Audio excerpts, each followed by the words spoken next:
ఆ విపరీతమైన ట్రాఫిక్ జామ్లో ఇరుక్కుపోయిన ఒక భయానకమైన పరిస్థితిని ఒకసారి ఊహించుకుందాం. అవును, అదొక పీడకల లాంటి సిచ్యువేషన్ కదా.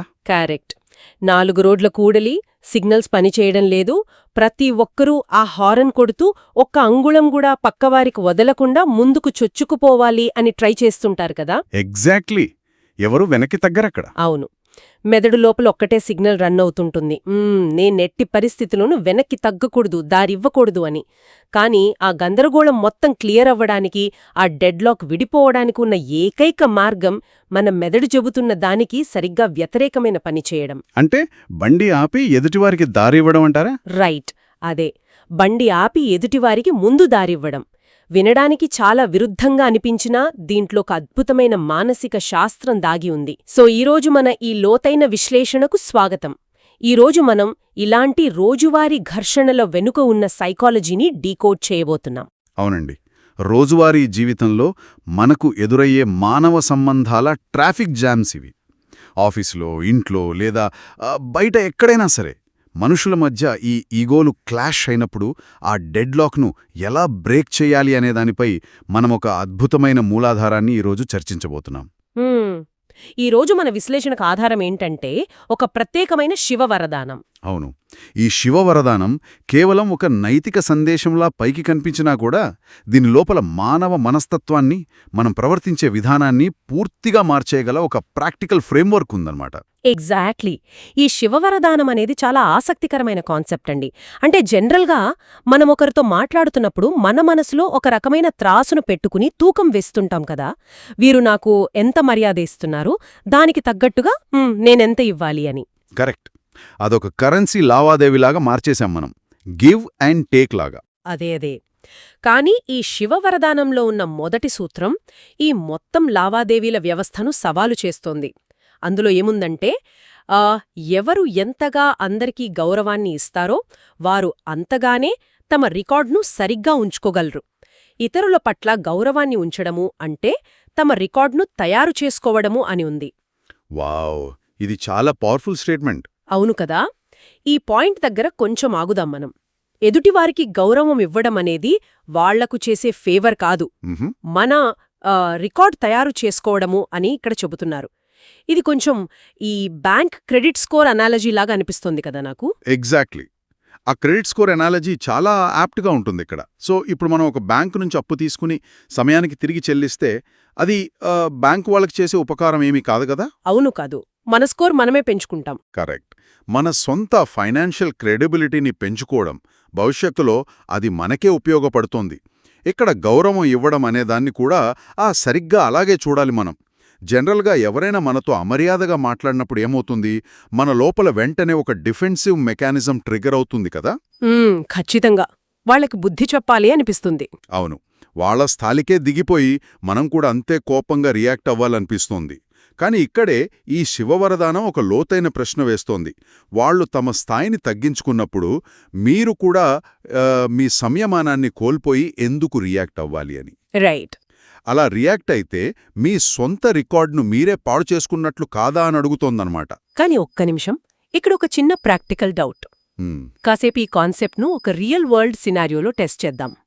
తప్పకుండా, చెప్పండి. ఇప్పుడు ఆఫీస్లో ఒక మీటింగ్ జరుగుతోంది అనుకుందాం. ఒక కలీగ్ అందరి ముందు నా ఐడియాను చాలా చులకన చేస్తూ, వ్యక్తిగతంగా టార్గెట్ చేస్తూ మాట్లాడాడు. అప్పుడు ఆ సమయంలో నేను చాలా కూల్గా అతనికి గౌరవమిస్తూ మాట్లాడితే, అక్కడ చూస్తున్న మిగతా వాళ్ళందరికీ నేను చాలా బలహీనురాలిని అనే సిగ్నల్ వెళ్తుంది కదా. అంటే ఒక వీక్ పర్సనాలిటీ లాగా అంటారా? అవును.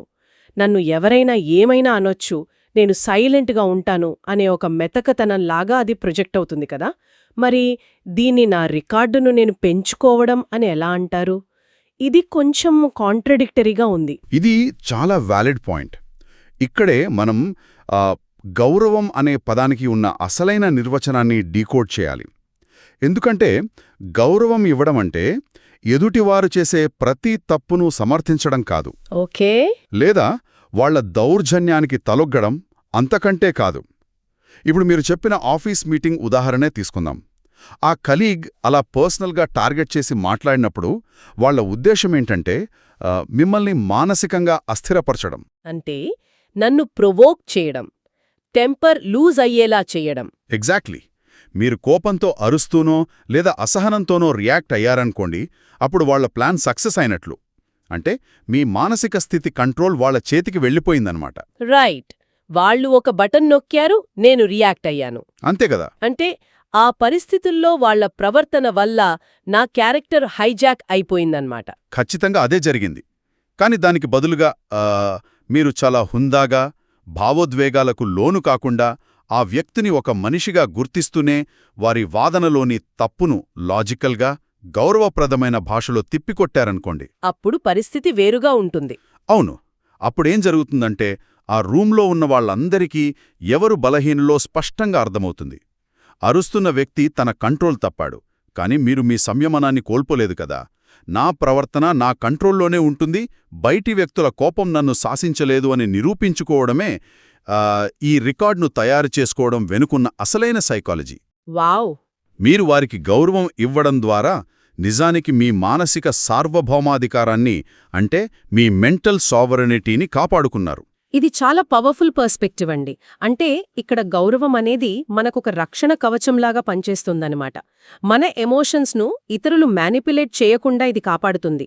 సరే, వ్యక్తిగతంగా మన రికార్డును ఎలా కాపాడుకోవాలో నాకు అర్థమైంది. కానీ ఈ శివవరదానం కేవలం ఈ పాయింట్ దగ్గర ఆగిపోలేదు కదా? లేదు, ఇది ఇంకా డీప్గా వెళ్తుంది. అవును.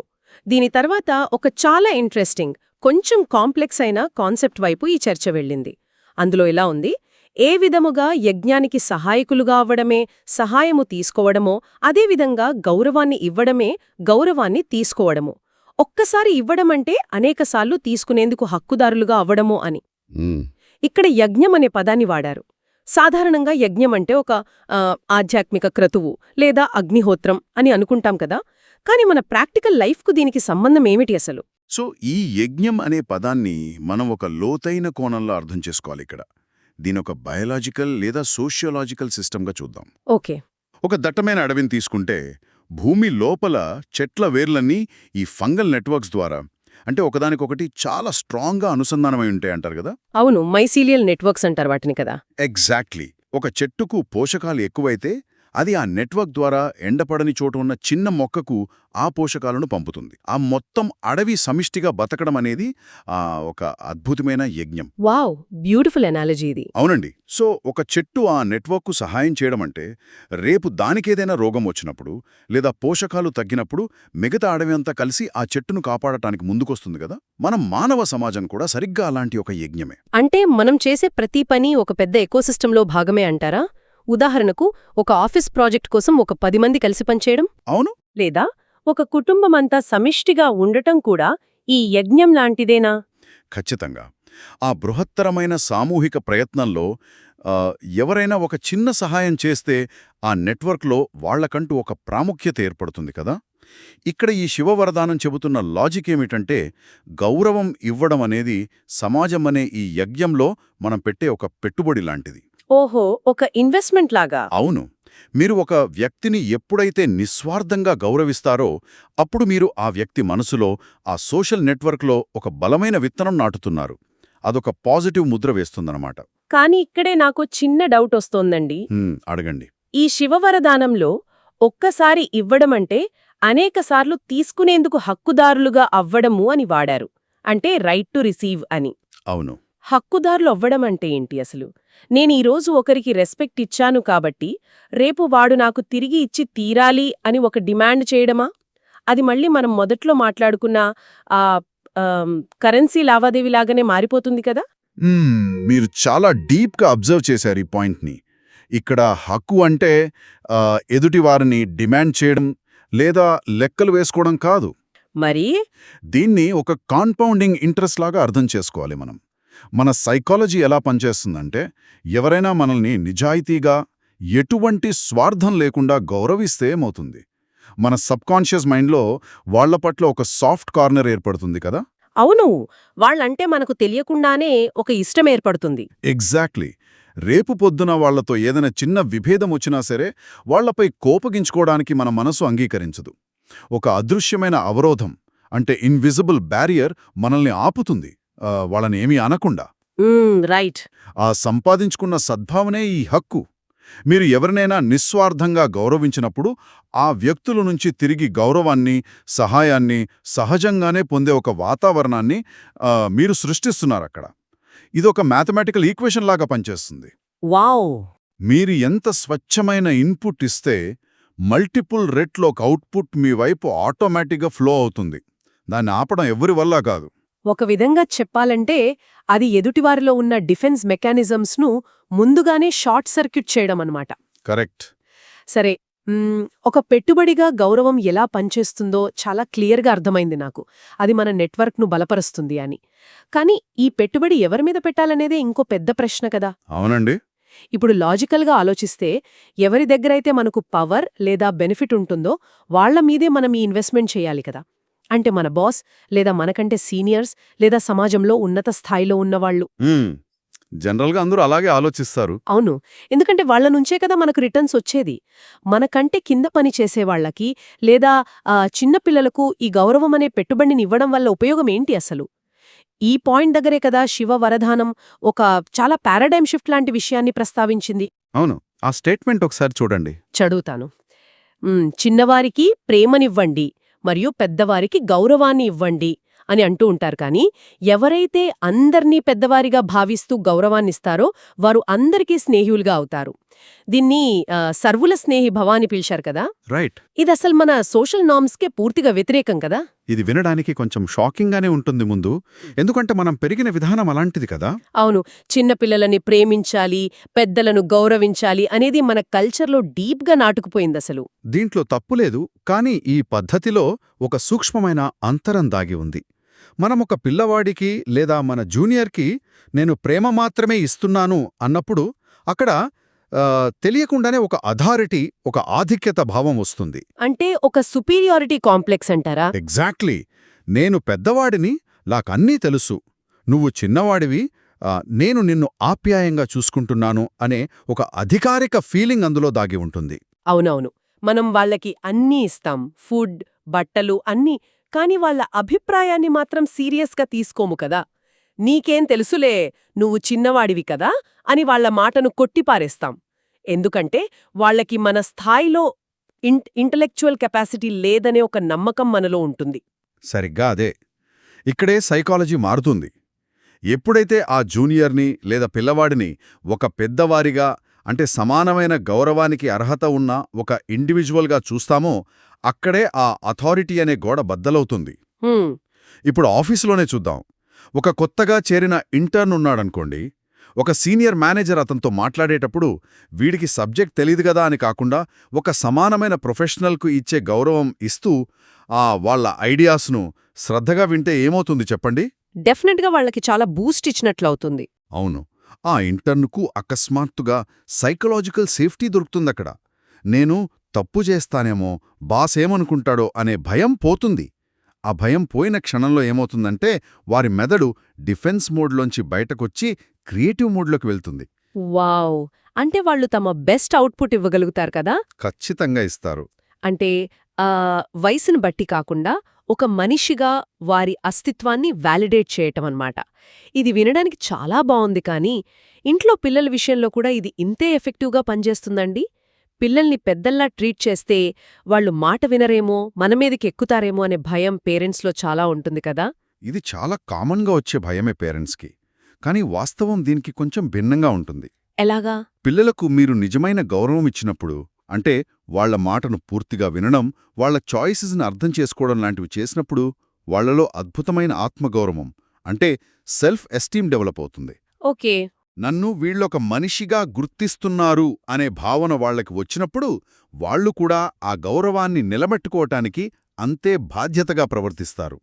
అధికారంతో వచ్చే విధేయత ఎప్పుడూ భయం మీద ఆధారపడుంటుంది. అవును, భయపడి వింటారంతే. కాని గౌరవం ద్వారా వచ్చే స్నేహం శాశ్వతంగా ఉంటుంది. అందుకే ఈ శివవరదానం ఎవరైతే అందర్నీ పెద్దవారిలా చూస్తారో వారు సర్వుల స్నేహి, అంటే యూనివర్సల్ ఫ్రెండ్స్ అవుతారు అని చాలా స్పష్టంగా చెప్పిందిక్కడ. అదొక యూనివర్సల్ ఫ్రెండ్షిప్ అన్నమాట. అద్భుతమైన ఊహాండిది. ఇదంతా వింటుంటే ఒక పర్ఫెక్ట్ యూటోపియన్ సొసైటీ కళ్ల ముందు కదులుతోంది నాకు. ప్రతి ఒక్కరూ ఒకరినొకరు గౌరవించుకోవడం, ఎవరి పట్ల ఎలాంటి అథారిటీ చూపించకపోవడం. వినడానికి చాలా ప్లెజెంట్గా ఉంటుంది. అవును. కానీ ప్రాబ్లం ఏంటంటే, సిద్ధాంతాలు ఎంత అద్భుతంగా ఉన్నా ఆచరణలోకొచ్చేసరికి పరిస్థితి వేరు కదా. అవును, ఆ రియాలిటీ వేరు. ఎందుకంటే సోమవారం ఉదయం 8 గంటలకు నిద్రలేవగానే మొదలయ్యే హడావిడి, రోడ్డు మీద ట్రాఫిక్, ఆఫీస్లో డెడ్ లైన్స్, మేనేజర్ల ప్రెషర్, ఈ విపరీతమైన ఒత్తిడిలో ఈ ఫిలాసఫీ అంతా మనకు గుర్తుంటుందా? కష్టమే. ఇదంతా ప్రాక్టికల్గా వర్కౌట్ అవ్వాలంటే మనకొక టూల్ కావాలి కదా. సరిగ్గా ఈ ప్రశ్నకి సమాధానంగా శివ వరదానం చివర్లో ఒక మాస్టర్ కీ ఇచ్చింది. అవును, ఆ లాస్ట్ లైన్. అది కేవలం 3 పదాల సూత్రం. దీని కొరకు ప్రతి విషయములోనూ ముందు మీరు అన్న పాఠాన్ని పక్కా చేసుకోండి అనుంది. ముందు మీరు అంటే యూ ఫస్ట్ అన్నమాట. ముందు మీరు. ఈ సూత్రం వెనుకున్న కాగ్నిటివ్ సైకాలజీని అర్థం చేసుకుంటే అసలిది ఎంత పవర్ఫుల్ టూల్ అనేది తెలుస్తుంది మనకి. ఒకసారి మనం స్టార్టింగ్లో మాట్లాడుకున్న ట్రాఫిక్ జామ్ ఎనాలజీని మళ్ళీ ఇక్కడికి తీసుకుందాం. చెప్పండి. ఆ ట్రాఫిక్ జామ్ ఎందుకవుతుంది? ప్రతి ఒక్కరి మెదడులో ముందు నేను వెళ్ళాలి అనే స్కేర్సిటీ మైండ్ సెట్ రన్ అవ్వడం వల్ల కదా. అవును, మీ ఫస్ట్ అని. దారి తక్కువుంది, నేను వెళ్ళకపోతే ఇరుక్కుపోతాను అనే ఒక భయం. అవును, ప్రతి ఘర్షణ వెనుక ఇదే స్కేర్సిటీ మైండ్ సెట్ ఉంటుంది. ఇద్దరు వ్యక్తులు మాట్లాడుకునేటప్పుడు కూడా ఒకరు చెప్తున్నది పూర్తిగా వినకుండానే వాళ్ల మాటను కట్ చేసి నా పాయింట్ నేను ముందు చెప్పేయాలి అని మధ్యలో దూరిపోతుంటాం కదా మనం. ఎగ్జాక్ట్లీ. అంటే అక్కడ సమయం లేదా ప్రాధాన్యత అనేవి తక్కువగా ఉన్నాయని మన మెదడు నమ్ముతోంది. అది కమ్యూనికేషన్ ట్రాఫిక్ జామ్కు దారితీస్తోందనమాట. ఖచ్చితంగా అండి. మానవ అహంకారం అంటే మన ఈగో ఎప్పుడూ సర్వైవల్ మోడ్లోనే ఉంటుంది. వాళ్ళు నాకంటే ముందు మాట్లాడేస్తే నేను ఓడిపోయినట్లే అని ఫీల్ అవుతోందది. రైట్, ఒక థ్రెట్ లాగా ఫీల్ అవుతోంది. అవును. కానీ ఆ వాదన మధ్యలో లేదా ఆ కమ్యూనికేషన్ ట్రాఫిక్ జామ్లో ఒక వ్యక్తి ఒక్క క్షణం ఆగి, సరే ముందు మీరు చెప్పండి, మీ పాయింట్ ఏమిటి అని అన్నాడనుకోండి. ఓకే. ఆ సెకండ్లో ఏం జరుగుతుందక్కడ? ఆ ఘర్షణ వాతావరణంలో అకస్మాత్తుగా ఒక అబండెన్స్ మైండ్ సెట్ సృష్టించబడుతుంది. వావ్! మీరు ఎదుటివారికి ఒక స్వేచ్ఛాయుతమైన స్థలాన్నిచ్చారక్కడ. వాళ్లలో ఉన్న ఆ ఫైటర్ ఫ్లైట్ రెస్పాన్స్ వెంటనే షార్ట్ సర్క్యూట్ అవుతుంది. ఎందుకంటే వాళ్ల మెదడు డిఫెండ్ చేసుకోవడానికి అక్కడ ఎదురుదాడి జరగడం లేదు కదా. మీ అహంకారాన్ని పక్కన పెట్టి మీరు వాళ్ల ఉనికిని అంగీకరించారు. అంటే ఆ ముందు మీరు అనే ఒక్క మాటతో వాళ్లలోని ఆగ్రహం లేదా ఆ డిఫెన్సివ్ నేచర్ దానంతటదే కరిగిపోతుంది అన్నమాట. ఎగ్జాక్ట్లీ. వాళ్లకి ఆయుధాలు లేకుండా చేసినట్లవుతుంది. ఇది నిజంగా ఒక అద్భుతమైన సైకలాజికల్ హ్యాక్ లాగా ఉందండి. ఉదాహరణకు ఇప్పుడు ఇంట్లో భార్యాభర్తల మధ్య ఏదైనా వాదన జరుగుతున్నప్పుడు 2 వైపుల నుంచి ఆర్గ్యుమెంట్స్ వస్తుంటాయి. ఎవరో ఒకరు ఒక క్షణం ఆగి ఓకే, నేను మాట్లాడేది ఆపుతాను, ముందు నీ వర్షన్ పూర్తిగా చెప్పు అని వినడం మొదలుపెడితే అక్కడ ఆ వాదన ఆగిపోయి చర్చ మొదలవుతుంది కదా. అవును, ఆర్గ్యుమెంట్ కాస్త కాన్వర్సేషన్గా మారుతుంది. 100% అండి. ఎందుకంటే ఎప్పుడైతే మీరు అంటారో, వారిని శ్రద్ధగా వింటారో, అప్పుడు వారి లోపలున్న నన్ను ఎవరూ అర్థం చేసుకోవడం లేదు అనే అభద్రతాభావం మాయమవుతుంది. రైట్. ఆ తర్వాత మీరు మీ పాయింట్ చెప్పినప్పుడు వాళ్లు కూడా అంతే రిసెప్టివ్గా వినడానికి సిద్ధపడతారు. దీన్నే మనం ఇందాక మాట్లాడుకున్న హక్కుదారులు అవ్వడం అంటారు. చాలా బాగా కనెక్ట్ చేశారు ఈ పాయింట్ని. అవునండి. ఈ ముందు మీరు అనేది కేవలం ఒక చిన్న పదం కాదు. అది మనం పైన మాట్లాడుకున్న మన రికార్డును కాపాడుకోవడానికి, ఆ యజ్ఞంలో పెట్టుబడి పెట్టడానికి మరియు సర్వుల స్నేహితులుగా మారడానికి అవసరమైన ఒక ప్రాక్టికల్ బ్రిడ్జ్ అనమాట. అమేజింగ్. ఉదయం నిద్రలేచినప్పటి నుండి రాత్రి పడుకునే వరకు వాష్రూమ్ ఎవరు ముందు వాడాలి అనే చిన్న విషయం దగ్గర నుంచి ఆఫీస్లో ప్రెజెంటేషన్ ఎవరు ముందు ఇవ్వాలి అనే పెద్ద విషయం వరకు ప్రతి చోట ఈ సూత్రాన్ని మనం అప్లై చేయొచ్చు. వావ్! ఈ మొత్తం చర్చను చూస్తుంటే ఒక చిన్న శివ వరదానం వెనుక ఎంత లోతైన మానసిక శాస్త్రం దాగి ఉందో అర్థమవుతోందండి. ఒకసారి మనం ప్రయాణించిన మార్గాన్ని వెనక్కి తిరిగి చూసుకుందాం. షూర్, తప్పకుండా. మొదట కోపంలో కూడా గౌరవం ఇవ్వడం అనేది ఎవరికో చేసే సేవ కాదు.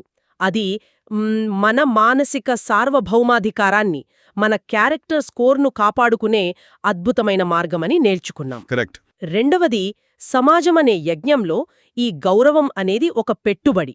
అది మన కోసం ఒక ఎకోసిస్టమ్ను క్రియేట్ చేసి అనేక రెట్లు తిరిగి తీసుకునే హక్కును మనకు ఇస్తుంది. రైట్. మూడవది, కేవలం పెద్దలకే కాకుండా చిన్నపిల్లలకు, మనకంటే కింది స్థాయిలో ఉన్నవారికి కూడా సమానమైన గౌరవమివ్వడం ద్వారా ఆ అథారిటీ వల్ల ఏర్పడే గోడలను పగలగొట్టి సర్వుల స్నేహితులుగా ఎలా మారవచ్చో విశ్లేషించాం. అవును. ఫైనల్గా ఈ థియరీలన్నింటినీ ఒక క్యాప్స్యూల్ లాగా రోజువారీ జీవితంలో వేసుకోవడానికి మనకొక యాక్షన్ టూల్ దొరికింది. అదే ముందు మీరు. చాలా స్పష్టంగా క్రోడీకరించారు పాయింట్స్ అన్నీ. ఇక్కడ ముఖ్యంగా గమనించాల్సిన విషయం ఏమిటంటే ఈ శివవరదానం మనకు చెప్తున్నది ప్రపంచాన్ని మార్చేయమని కాదు. అవును కదా. ఒక నిర్దిష్టమైన పరిస్థితిలో మన ఆలోచనా విధానాన్ని, మన ప్రతిస్పందనను మార్చుకోమని. మన మెదడు ఎప్పుడూ ఆ రియాక్టివ్ మోడ్లో ఉండాలని చూస్తోంది, కానీ ఈ సూత్రాలు మనల్ని ప్రోయాక్టివ్ మోడ్లోకి తీసుకెళ్తాయన్నమాట. అబ్సల్యూట్లీ అండి. సో ఈ చర్చను ముగించే ముందు వినేవారికి ఒక లోతైన ఆలోచనతో దీన్ని ముగిద్దాం. చెప్పండి. మనమందరం చిన్నప్పటినుంచి ఒక విపరీతమైన పోటీ ప్రపంచంలో పెరిగాం కదా. అవును కదా. ఎవరు ముందెళ్తారు, ఎవరు ఫస్టొస్తారు, ఎవరు ఎక్కువ సంపాదిస్తారు అనే రేస్లోనే మన జీవితం గడిచిపోతుంది. అవును, అదొక ఎండ్లెస్ రేస్. ఈ ముందు నేను అనే ఆలోచనే ప్రపంచంలో ఉన్న సగం మానసిక ఒత్తిడ్లకు, సంఘర్షణలకు మూల కారణమనిపిస్తుంది నాకు. ఒక్క క్షణం ఊహించుకుందాం మనం. సమాజంలోని ప్రతి వ్యక్తి తమ రోజువారీ జీవితంలో ఈ ముందు నేను అనే అహంకారాన్ని పక్కన పెట్టేసి పూర్తిగా ఈ ముందు మీరు అనే సూత్రాన్ని పాటిస్తే అసలు ఆ సమాజం ఎలా ఉంటుంది? వావ్, అదొక పారాడైమ్ షిఫ్ట్ అని చెప్పొచ్చండి. ఒకరినొకరు వెనక్కి లాగుకుంటూ, నెట్టుకుంటూ పైకి వెళ్లాలనుకునే ఒక టాక్సిక్ కాంపిటీషన్కు బదులు ఒకరినొకరు పైకి లేపుకుంటూ ముందుకు వెళ్లే ఒక కొత్త సహకార వ్యవస్థ పుడుతుందప్పుడు. ఒక కొలాబరేటివ్ ఎకోసిస్టమ్. ఎగ్జాక్ట్లీ. అసలు పోటీ అనే పదానికే అర్థం మారిపోతుంది. ఘర్షణలు, విభేదాలు లేని ఒక ప్రశాంతమైన వాతావరణం ఏర్పడుతుంది కదా. నిజంగా అదొక అద్భుతమైన మానవ పరిణామం అవుతుంది. రోజువారీ దినచర్యలో యొక్క చిన్న మార్పును పాటిస్తే మన ముందున్న మానవ సంబంధాల చిక్కుముళ్లన్నీ దానంతటవే విడిపోయి ఒక స్పష్టమైన, ప్రశాంతమైన జీవితం ఆవిష్కృతమవుతుందేమో. ఖచ్చితంగా అవుతుంది. సో ఈ పాజిటివ్ ఆలోచనను ఇలాగే మనసులో ఉంచుకుంటూ ఈరోజు ఈ లోతైన విశ్లేషణను ఇక్కడితో ముగిద్దాం. మానవ మనస్తత్వాన్ని విశ్లేషించే మరొక ఆసక్తికరమైన అంశంతో మళ్ళీ కలుద్దాం. అప్పటివరకు మీ ఈగోల ట్రాఫిక్ జామ్లో ఎక్కడైనా చిక్కుకున్నట్లు అనిపిస్తే ఒక్కసారి ఈ ముందు మీరు అనే సూత్రాన్ని ప్రయోగించి చూడండి. రిజల్ట్స్ మీకే ఆశ్చర్యాన్ని కలిగిస్తాయి. నమస్కారం. నమస్కారం.